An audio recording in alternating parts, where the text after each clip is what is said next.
guys. So I am doing the discussion on Coraline just because it's one of my favorite books and movies. And for the first question for both books, I do have to say yes, it is classified as, like a fantasy horror type of book, because there is another world, there is a good versus evil trope, there is it's not a stereotypical heroism, but there is heroism in it. And yes, there is special character types. There are fantastic / magical objects, because I think those fantastic objects do go about of something magical and or supernatural in some way, because they have to have like some kind of specialty about them. It's classified the way it is just because of like the dark themes about it, and also the story as well, because of the fact that it is so dark and gloomy, but it gives off like this really suspenseful, like, not thriller, but just more of like horror type, to where it really makes you think. Like to me, it's like a good horror movie, the ones that make you think. And the next question.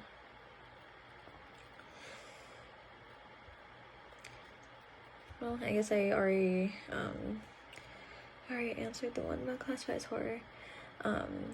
So I think one of the features that places Coraline among other horror novels is the fact of, well, for one, it's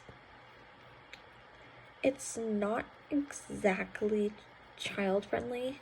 Like, there's nothing explicit about it, but there are like such dark, I do mean like really dark themes in it that would scare kids. And I think one of the motives that really gets to me is that the other mother is pretty much the symbol of all of it, besides Coraline herself, because they're almost like, how do I put this? It's not the sun and the moon. It's pretty much like two halves of the same coin when it comes to their worlds, but they have but there's differences to them, is what I'm trying to say, that make it unique. Like, Coraline's world is unique, the other mother world is unique, and they have like such similarities that make it seem like they are the same. And then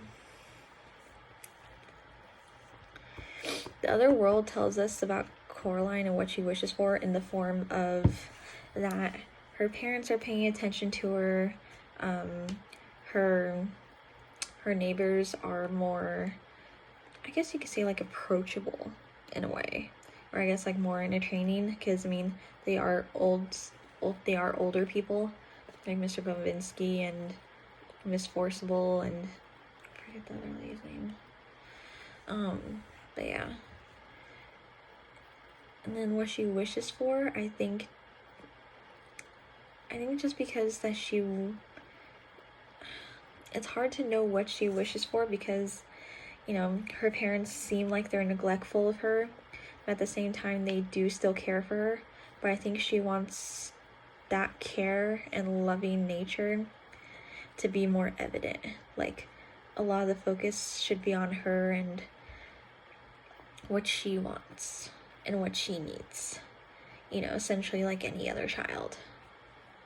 I don't think she represents a typical heroine in children's literature, just because of the fact that she may be saving her world, and more specifically her parents, from the other mother, but at the same time it's just more that she's kind of having to save herself.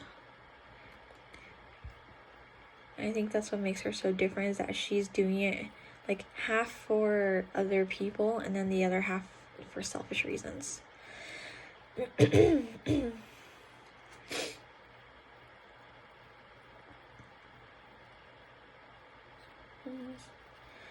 So, the exploration of the house being an analogy for finding her own identity, I think just because of the fact that she's so far away from where she originally came from,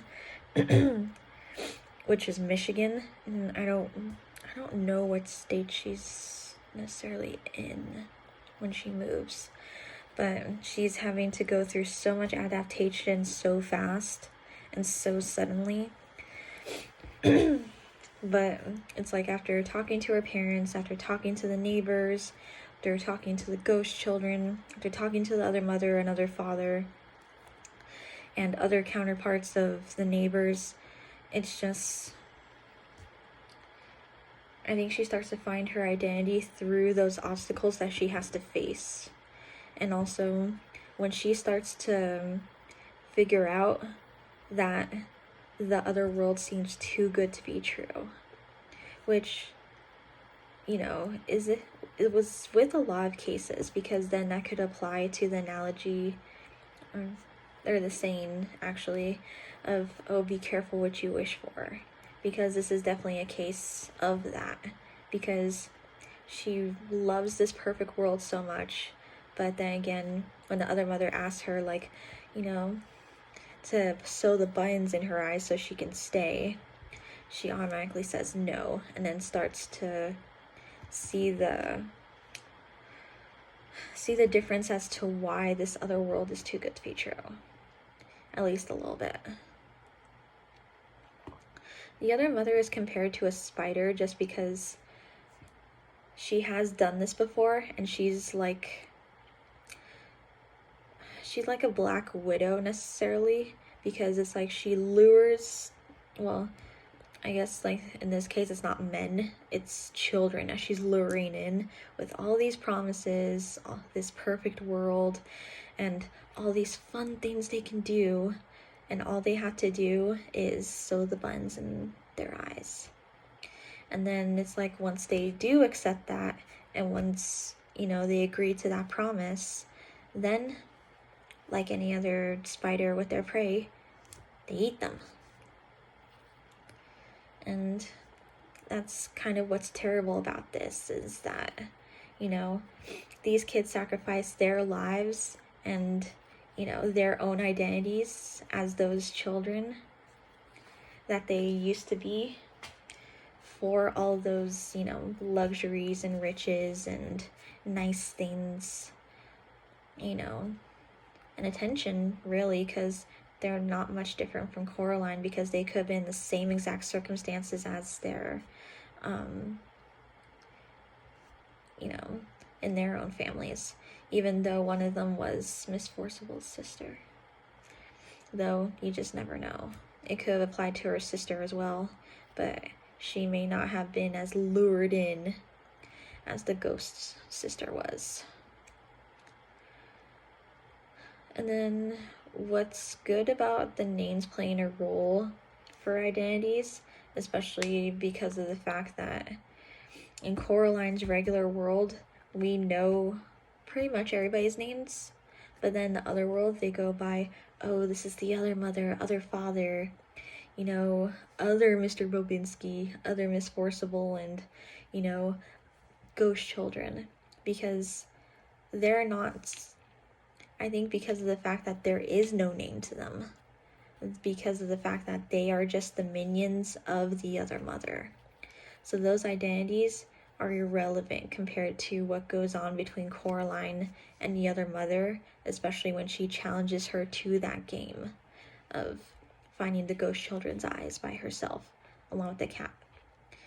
And the cat not having a name, I think, is good, just because he may be hiding his true name so that the other mother doesn't know too much information about him, because it seems like she already knows how to find him in a way. But nobody knows how long he's been around, though. So he could have been around longer than anyone has ever known. He could have even been around when the ghost children were around. So that really says something about how, maybe he's a ghost himself trying to help, like keep the peace, or gain that peace so that they can all pass on. Or he's just a supernatural cat to where it's almost like he's a familiar, to where he has a very large lifespan that he uses to